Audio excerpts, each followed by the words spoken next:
Okay, so that would take care of the roll.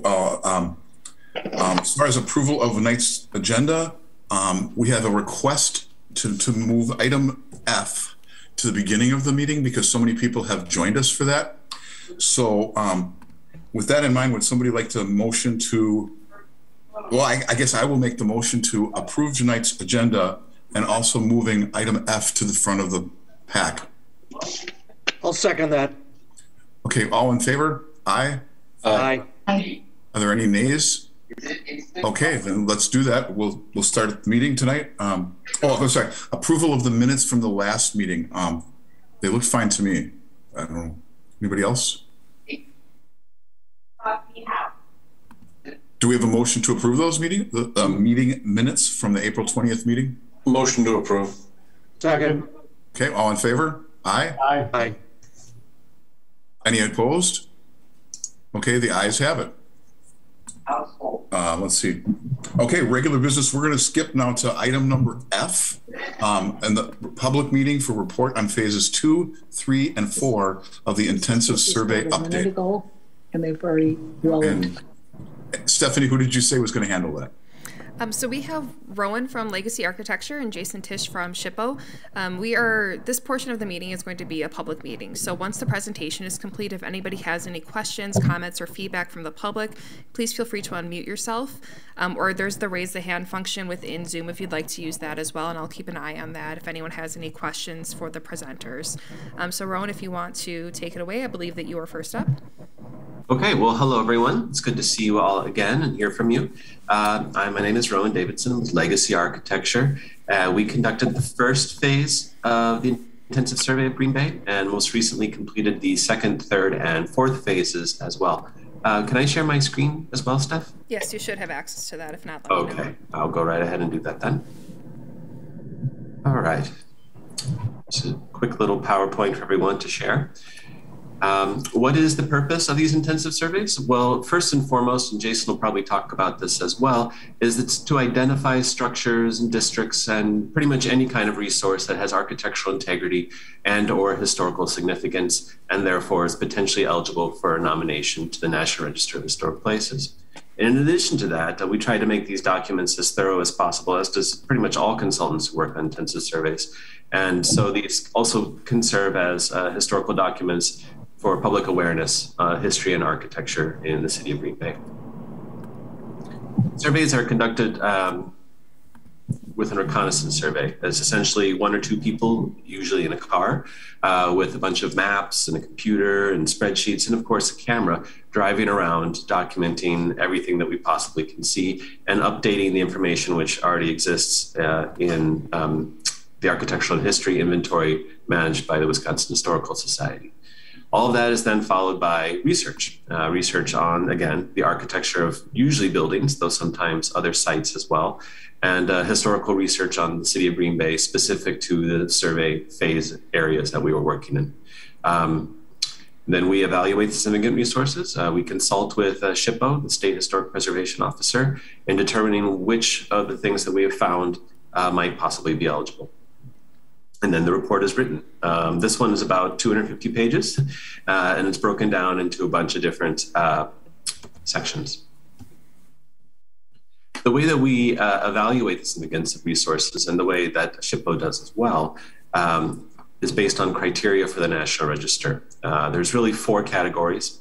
The first, A, is whether something is associated with significant historic events, its history. And that's quite possible for some of the resources that we identified in Green Bay recently. B is associated with a significant person, the famous or influential character in Green Bay's history live or work at a certain location. And C, and by far the most common, is architecture, whether a resource embodies the distinctive characteristics of a type, period, or method of construction, or that represents the work of a master, or that possesses a high artistic value, or that represents a significant and distinguishable entity whose components may lack individual distinction. And D, the last one, is yield important historical information. This is primarily archaeological, and we did not find any that would qualify under D, and we rarely do. The survey report, as I was trying to mention earlier, is broken down into chapters that cover all kinds of aspects of Green Bay's history. The largest by far, again, is architecture. It'll talk about style and designers and engineers and builders and examples from all over the city of everything. But besides that, there's also sections on settlement history, industry, religion, commercial buildings, planning and landscape architecture, and notable people, and many more.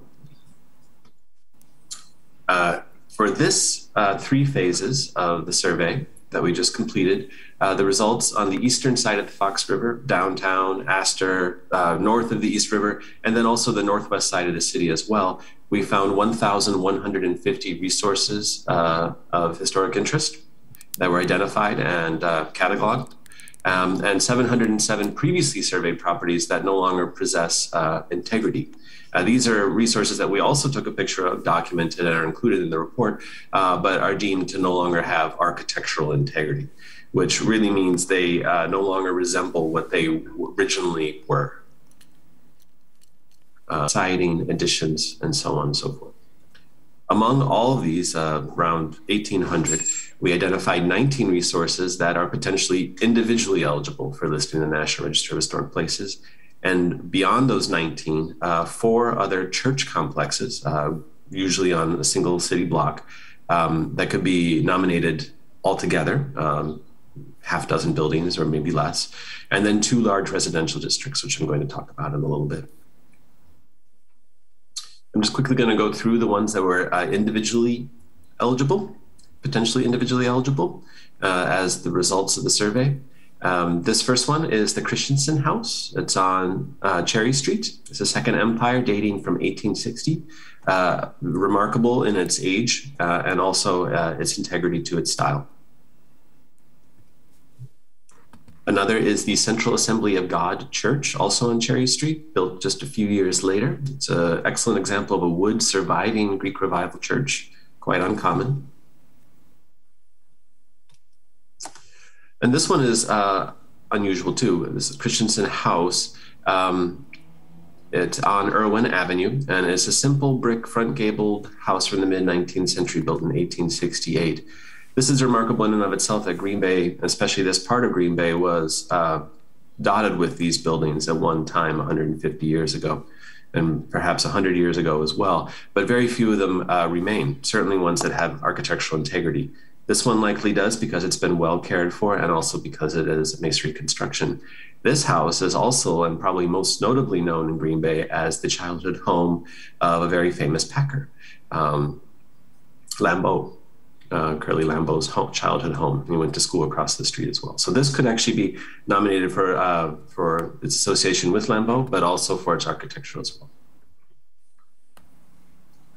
This is the Frisk House on South Jackson Street. It's an excellent example of Queen Anne style dating from 1893. There are quite a few good Queen Annes in Green Bay, so it's difficult to find ones that rise above the others, especially considering that in the Aster neighborhood, which is already one very large residential historic district, there are dozens of them. And we have to compare any resource in Green Bay, even to the ones which are already listed, including that district. This is the First Church of Christ Scientist on North Monroe Avenue, completed in 1904. It's an excellent example of the neoclassical style. This is the Hudson House, one of the better 4 squares. It was originally a farmhouse, apparently, on the west side of Green Bay when it was constructed in 1917. This is the Green Bay and Western Railroad grain elevator on 12th Avenue. Some of you probably recognize it from a distance, at least. It was originally completed in 1917 with considerable additions and alterations in 1928 and 1948.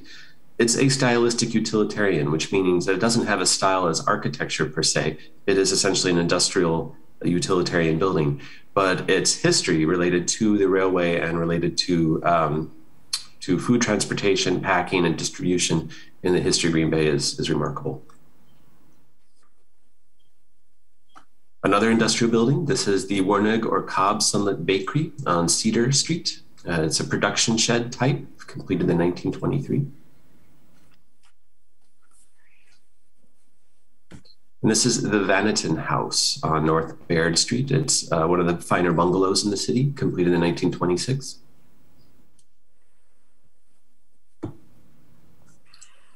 This is the First Methodist Episcopal Church on Howe Street. It's a Neo-Gothic Revival style church, completed in 1928, and is another good example of its style.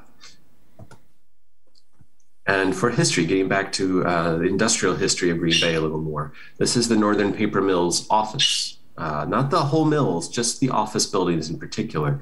Finished in 1929 with the laboratory extension completed in 1931 in neoclassical. They've been altered considerably since then, but the history is so strong in this case that it's possibly eligible for the National Register.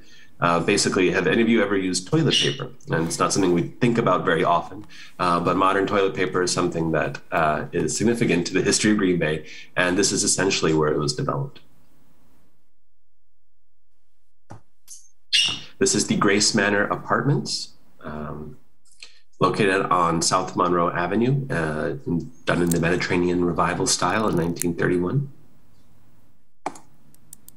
It's designed by Russell Barr Williamson. This is the Riverside Dance Pavilion and Restaurant on Newhall Street, finished in 1936 in the Art Moderne style. The interior is just as, not more than the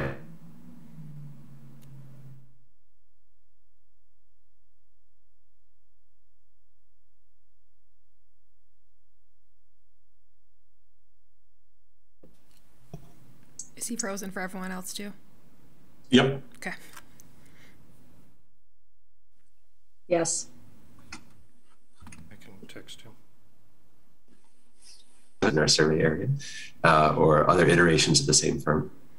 Rowan, we actually lost your entire audio during that last slide.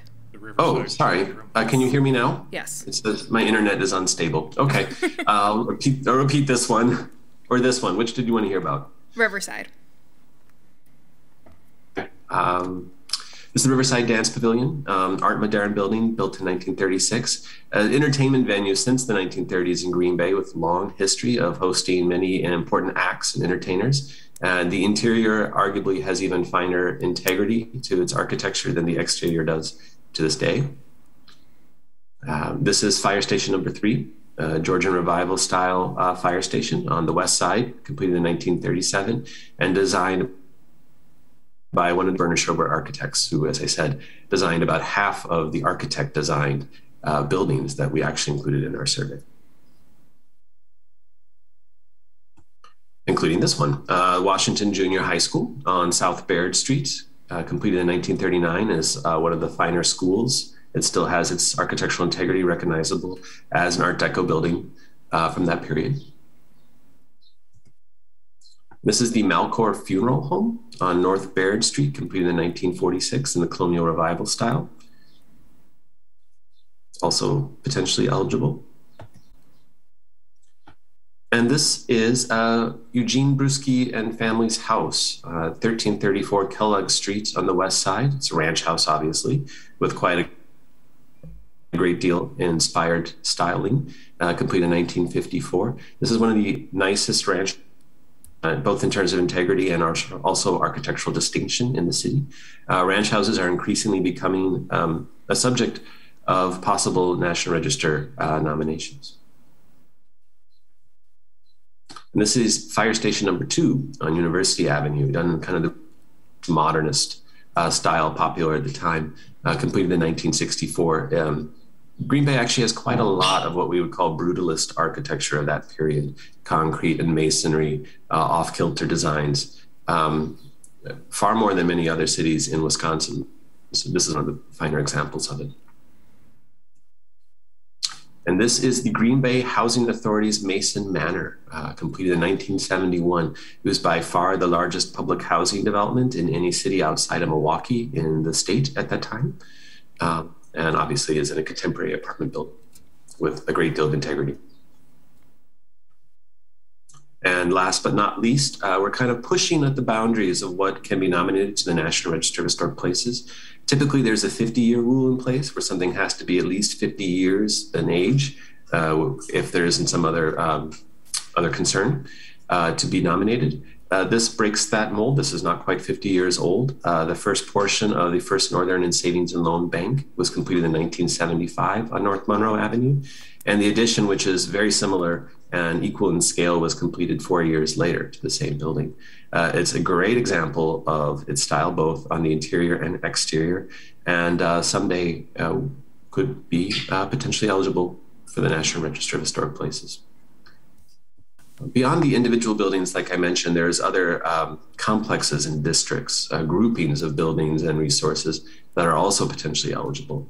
A number of them are church complexes. The churches in most of these cases would probably stand alone as individually eligible, but since we can and will include other buildings on the same sites along with said nominations potentially, that's what are often done with churches. Now, this is the Saints Peter and Paul Catholic Complex. It's just 4 buildings built between 1910, which is the church with additions, and 1966, which is the school and gym addition. And this is the St. Willibrord Catholic Church Complex. It's just 2 buildings, the church itself and an adjacent house, built between 1891 and 1912. And this is the St. Francis Xavier Catholic Cathedral Complex, which I'm sure most people in Green Bay are familiar with, built between 1870 and 1946. The church and I guess you could call it the rectory, it was once the diocese main offices, were probably both individually eligible, but the school and additional office buildings on the same site could also be included.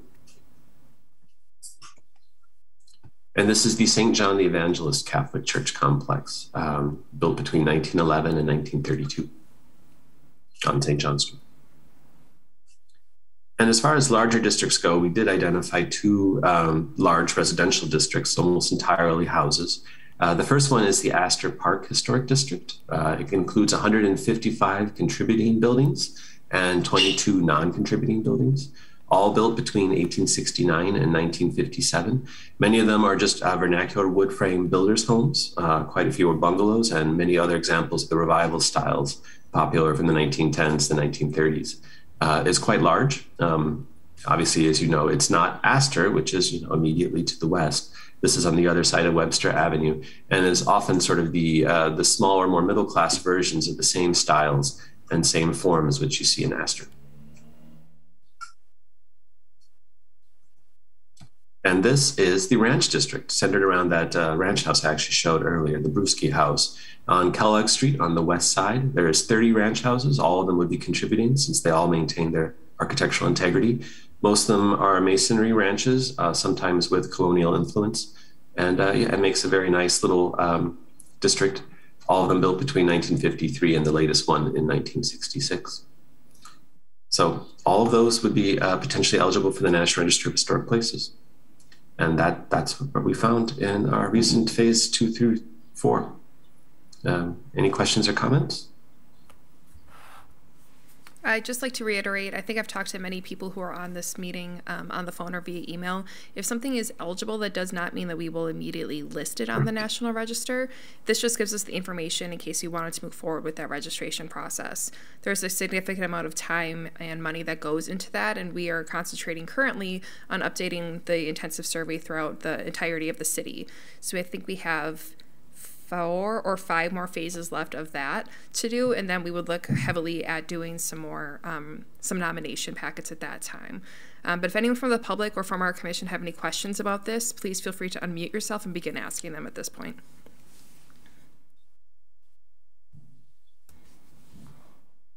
Jeff Firmcourt, St. Mary's of the Angels. Wondering if St. Mary's of the Angels was on this list. I didn't see it during the presentation. St. Mary's? It was included in the survey, but it was not selected as one of the ones that would be potentially eligible. Okay, thank you. You're welcome.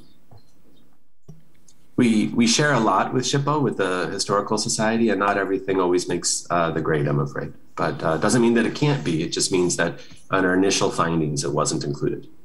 That's all.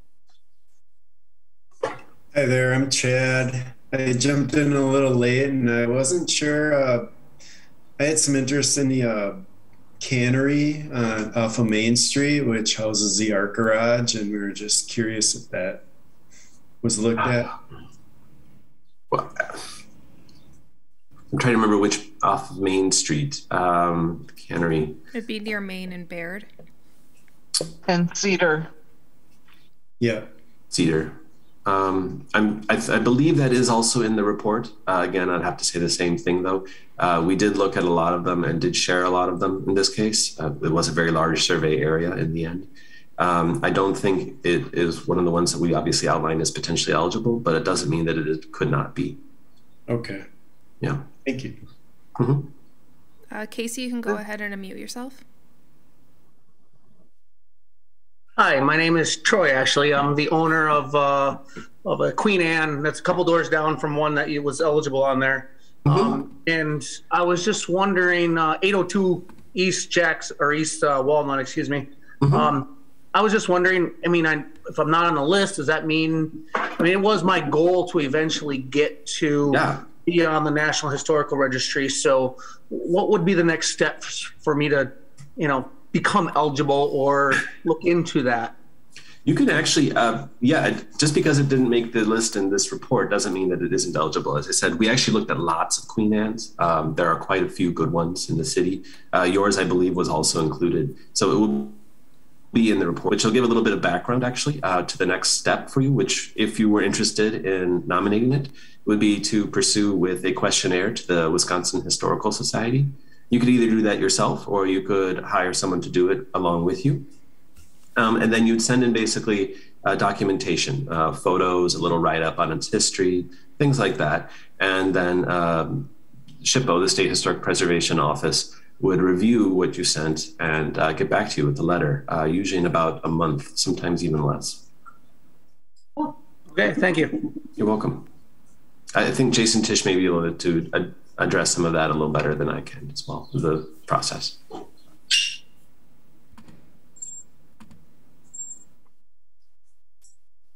I don't see any other hands raised. Is anybody else interested in asking questions or getting more information on this process? Yes, just one question. Is that report available anywhere online or in printed copy? It will be shortly. It's nearly complete. We're just finishing the maps at the moment. But yes, the report will be freely shared with the public, I hope. We're going to give it to the City of Green Bay, the Wisconsin Historical Society. Usually these end up in the public libraries or even posted online as a PDF, accessible to everyone. I hope that's the case here as well. Yes, they get shared on the city's website. There's a historic preservation page that has everything about the Landmarks Commission, but then also about our survey and its update. So it'll be uploaded there once we have that document. Yeah, we'll get it soon. Lisa, go ahead. Just wondering if the on the west side, the Ranch House district, Kellogg was the only residential area that was identified as a potential. The Aster Park one was as well, down towards the edge of Alloway next to the Aster district. That's even larger still. The west side. On the west side, no. The only one that we found so far, we're not done with the west side yet. We've only done about half of it. But in the sort of northwest side of the city, that's the only residential one we found, yes. Okay. I don't know how to do the hand raise. I apologize. I can't find it anywhere on here. Oh, that's fine. My name is Shannon. I was in your meeting in October. My property made the historical survey last time in 1985. And I know you mentioned some properties may have fallen off that list, but they would still be listed in the report. Yes. If my property has done that, and I suspect it may have due to some things done by the previous owner, what would be my next steps to try and restore its status as historically significant? Well, quite a lot. If you have documentation from the previous earlier report that might have a photo in there, that will help you enormously. Essentially, what we try to encourage, and I imagine the City of Green Bay does too, and you can speak up for me if I'm saying something out of place, but is try to encourage you to sort of restore it back to its original materials, which I'm guessing is probably the reason why it would fall off the list. Say siding is one of the greatest culprits, windows as well.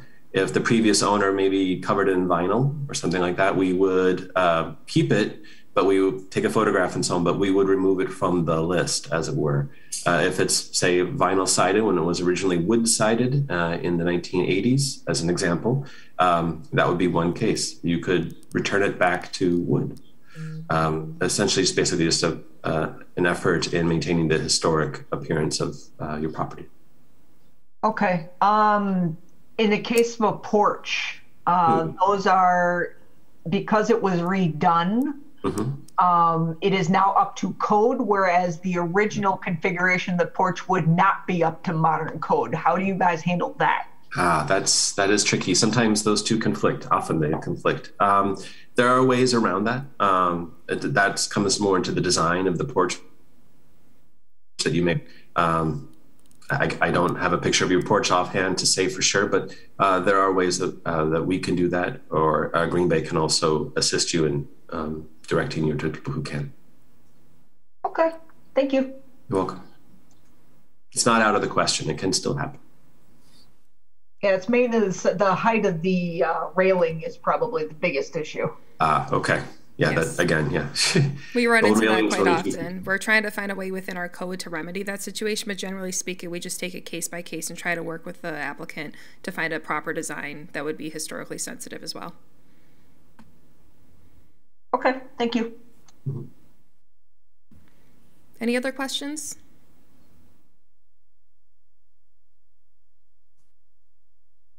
All right, I don't see any. Thank you so much, Rowan, for that information. Again, everything will be posted on the city's website as soon as we have the report available, so just keep an eye there if you're looking for further information on that. Okay, thank you, everyone. If you all would like to stick around, you're welcome to. We're going to continue on with our Landmarks Commission meeting and do our regular business items at this point. If you would like to leave, you're able to do so at this point. The public meeting is now over. Thank you, Stephanie. And thank you, Rowan.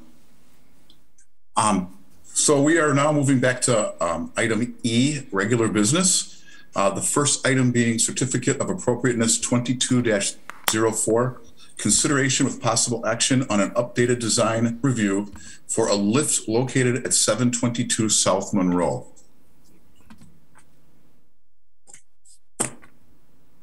I'm going to start talking now. This is Jason. You may recall last month we had an application for an accessibility ramp at this same property. Apparently the property owner went back and did a little more figuring and now figures that perhaps a lift is potentially in the cards. So here we see the map again. We're talking about the corner property at Monroe and Spring. Next slide, you would remember these two pictures from last month's meeting. Moving ahead, again, a throwback to last month, we discussed ramps at 2 locations on the house. But now we're considering, instead of a ramp, a lift made in Wisconsin. It wasn't clear from the application this month where precisely this would be going, but I do know that the Landmarks Commission was keen on discussing the possibility of a lift, and so here it is, and here we are. That's really all I have right now. I suppose the recommendation is to approve a lift, provided that, that we know exactly where it's going, and just like last month, I recommend that any components moved from a historic porch, for example, be kept on hand at the property for future reinstallation if the owner so chooses to in the future. Thank you. And do we have any motions to open the floor for discussion? I'll make a motion to open the floor. I would like to hear the applicants if they're present. I'll second that motion. Okay, all in favor? Aye. Aye. Anybody opposed? Okay, let's open up the floor. Are the owners present? I don't see them. Are anyone from the property present? I don't.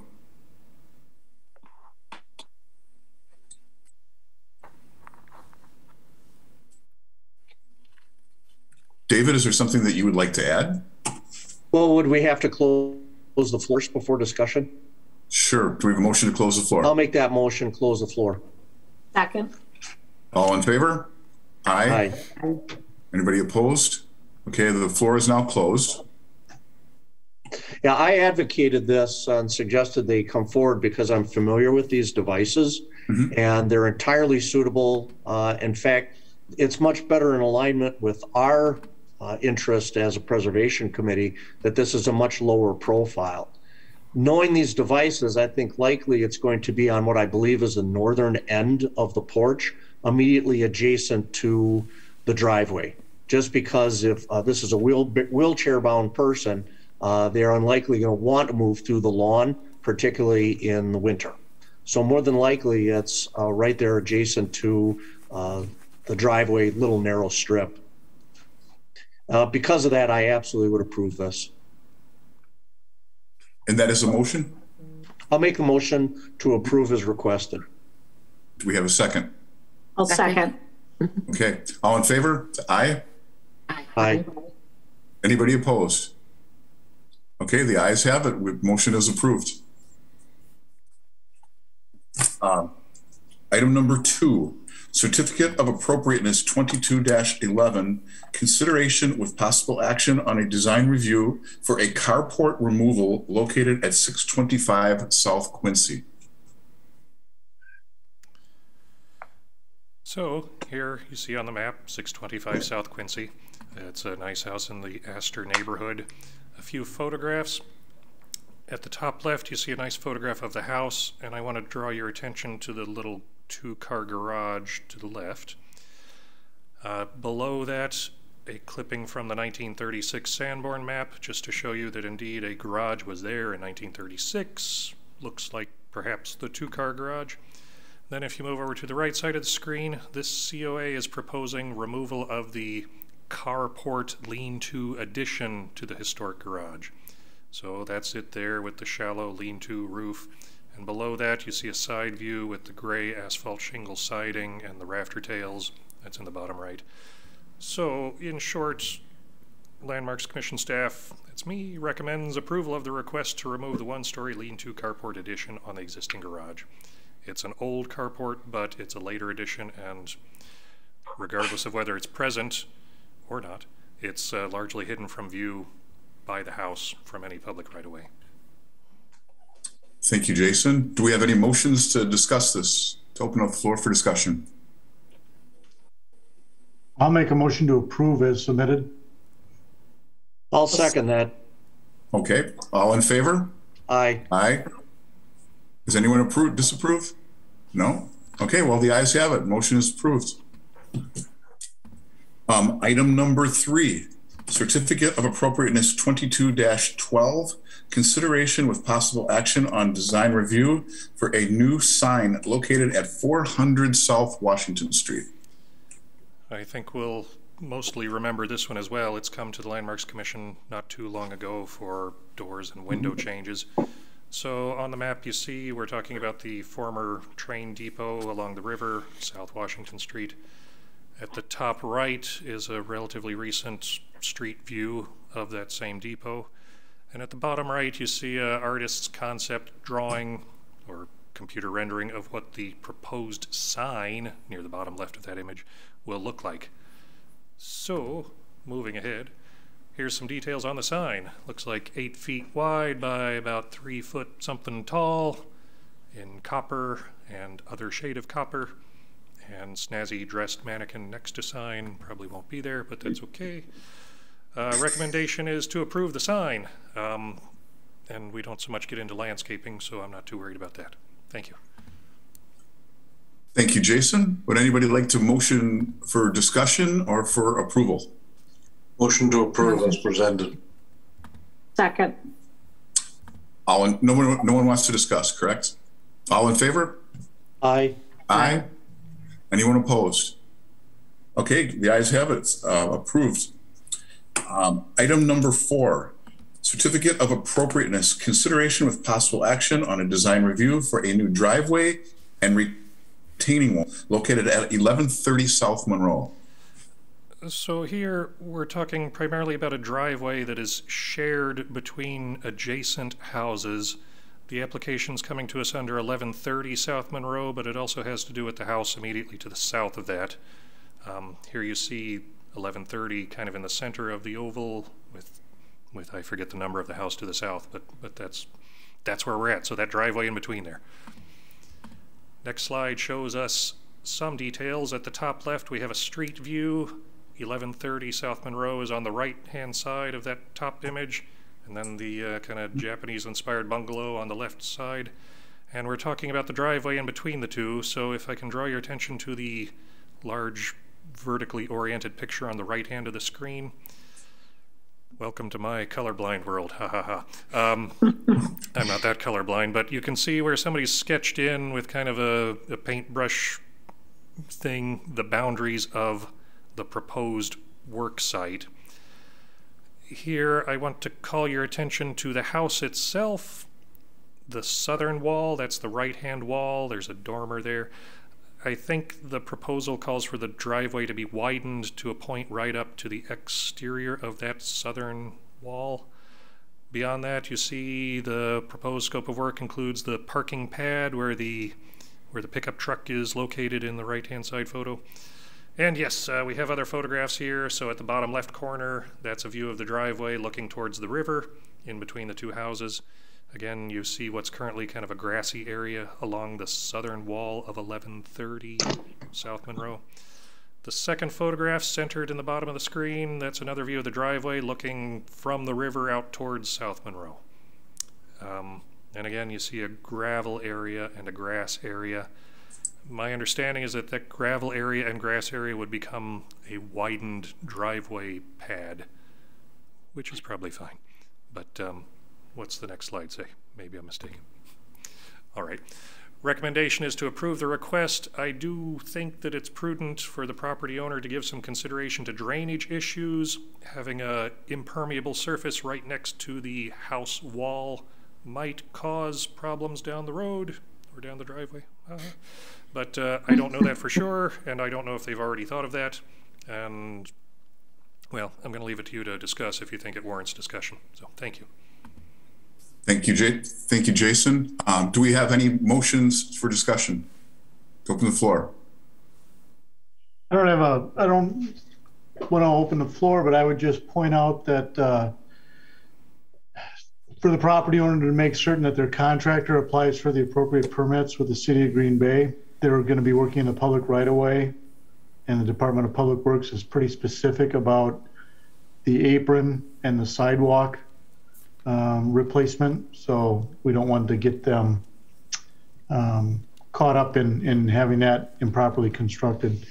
Yes, I should note that once this gets approved through your body, we're just approving an expansion project. We don't really have dimensions associated with it. It would go then forwarded to our inspection division, who would then go through the driveway permit process, where they would deal with setbacks, impervious coverage, like all those things that go with our code.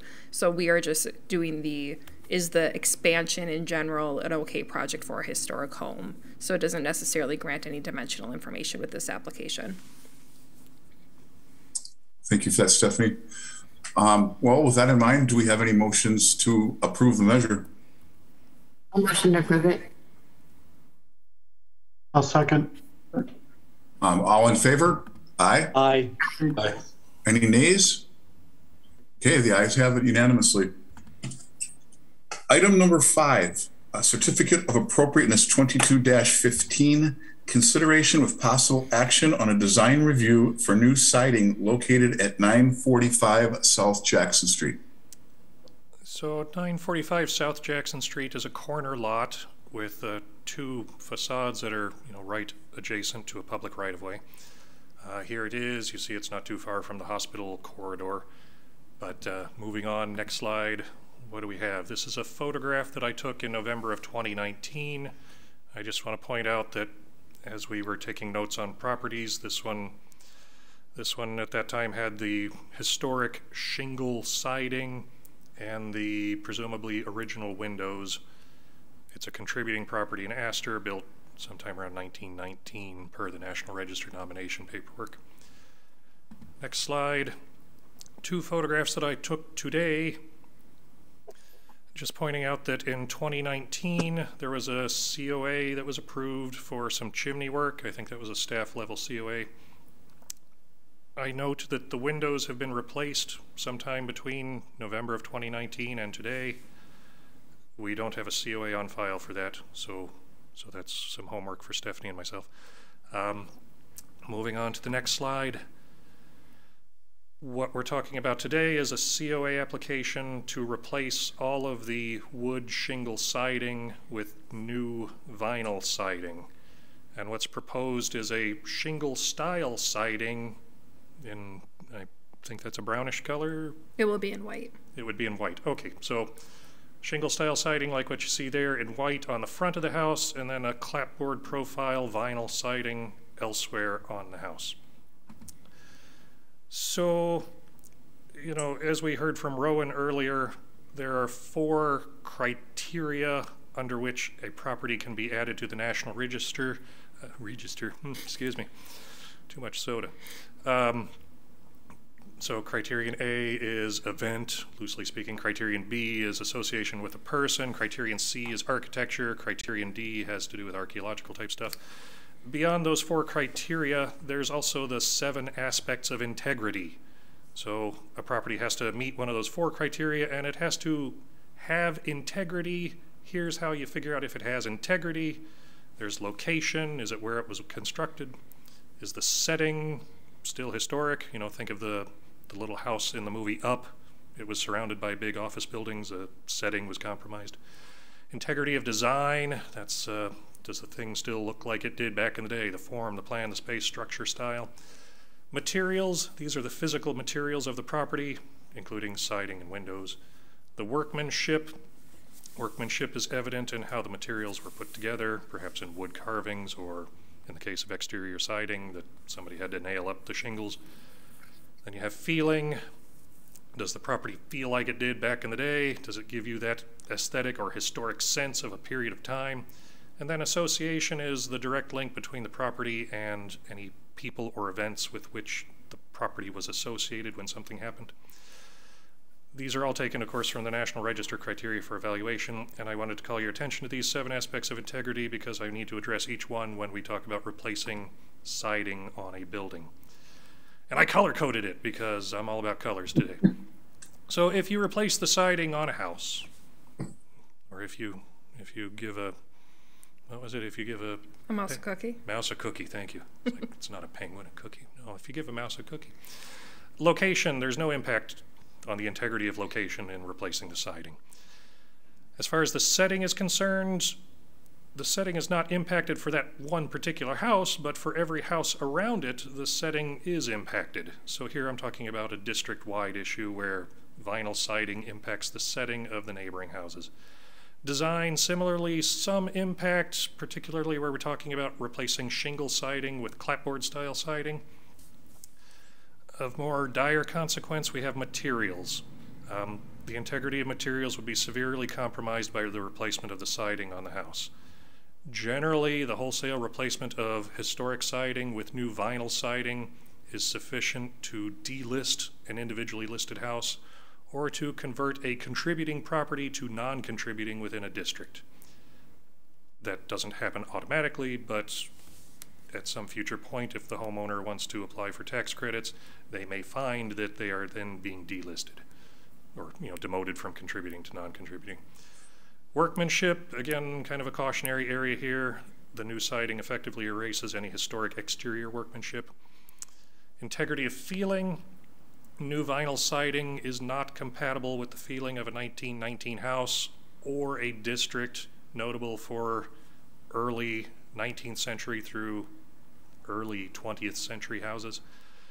Finally, association. There's no impact to the integrity of association from new vinyl siding.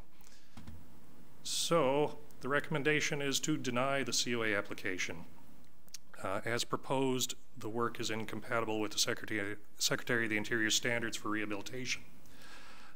That's echoed in the Wisconsin Historical Society's guidance for selecting appropriate materials. And yeah, the wholesale replacement of siding is typically a very bad thing for a National Register property or a National Register district. So that's what I've got. Thank you. Thank you, Jason. Do we have a motion to open the floor for discussion? So moved. And I'll second that motion. All in favor? Aye. Aye. Anyone against it? Okay, the ayes have it. Yeah, Jason, from where I'm sitting right now, I'm actually looking at that house across the street.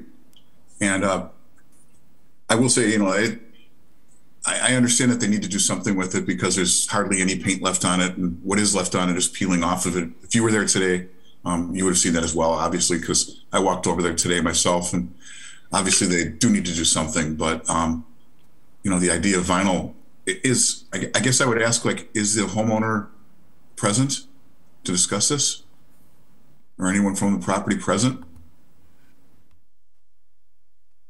I don't see anyone. Okay. Well, I just wanted to add that little bit.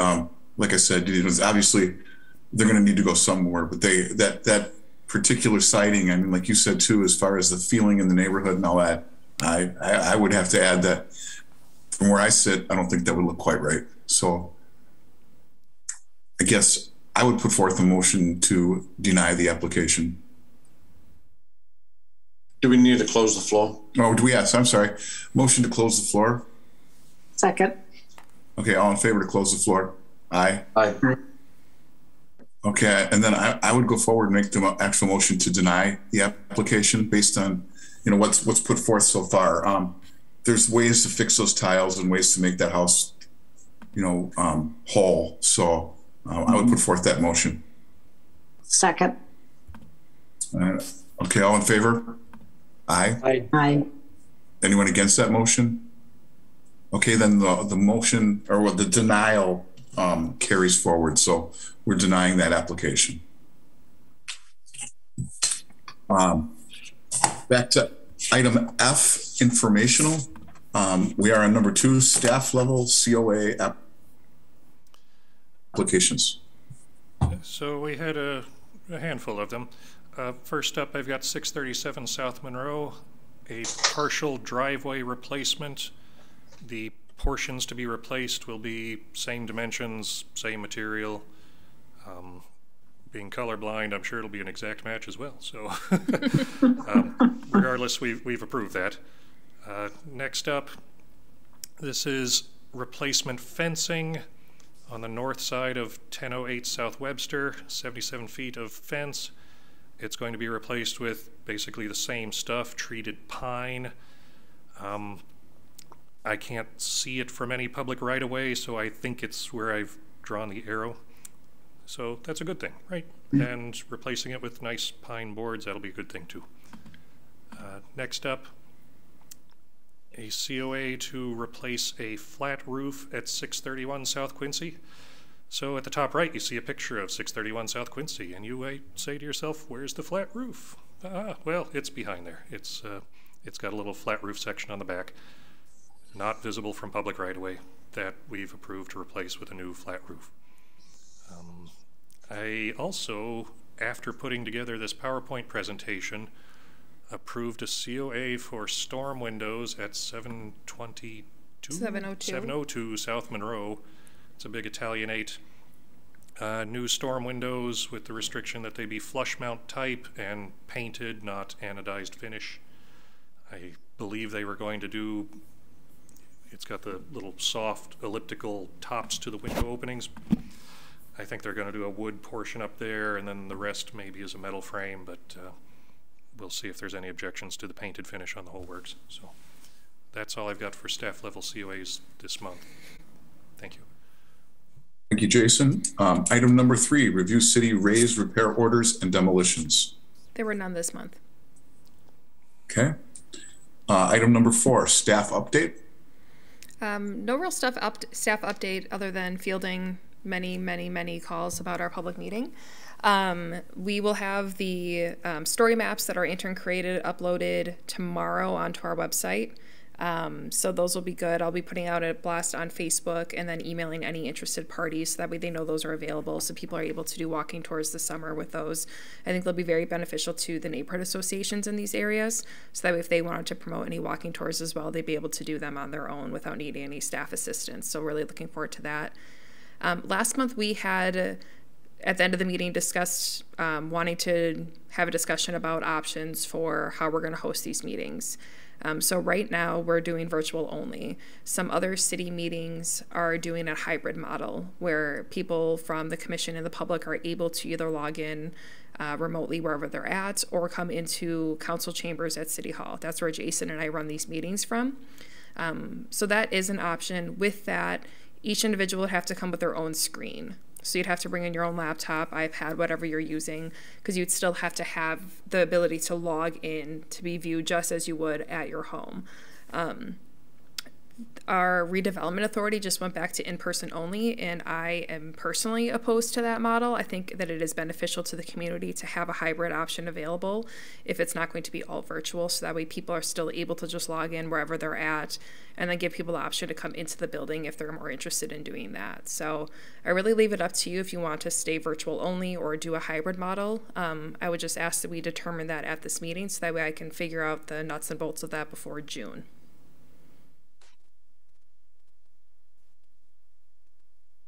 Hybrid sounds good to me. I concur. I concur with that, the hybrid. Okay. It would give everyone the same option. You know, you could still do it from your home or your office if you would like, but if you'd like to come in, we would have that option too. I'll just make sure that this room is secured so that way we have it and no overlapping meetings. We shouldn't, because we moved this meeting to Wednesday, so we wouldn't have overlapping meetings. And then if anyone doesn't have access to a laptop that they're able to bring in, we do have our old, well, not old, the pads that we used for Civic Clerk when we first got that system.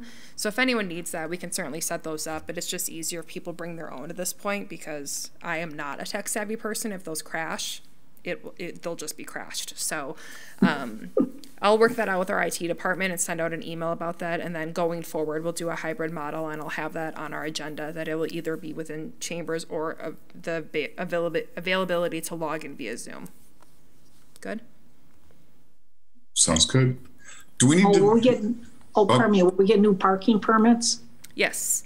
I don't know if Lisa had already sent out an email to everyone. I said we were only meeting virtually, but if she had already sent that out, you can update those and get your, perfect. Yeah, I didn't get anything.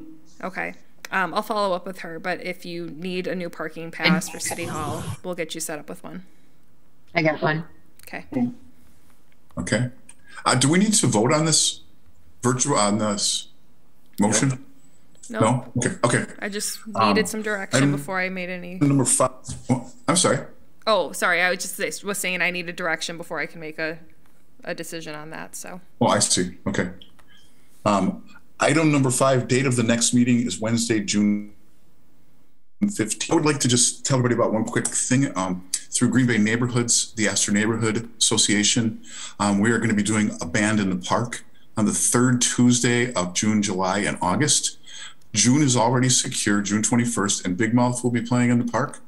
They're friends of mine, I know them, so we talked them into it. They're good. Come there. There's going to probably most likely be food trucks present.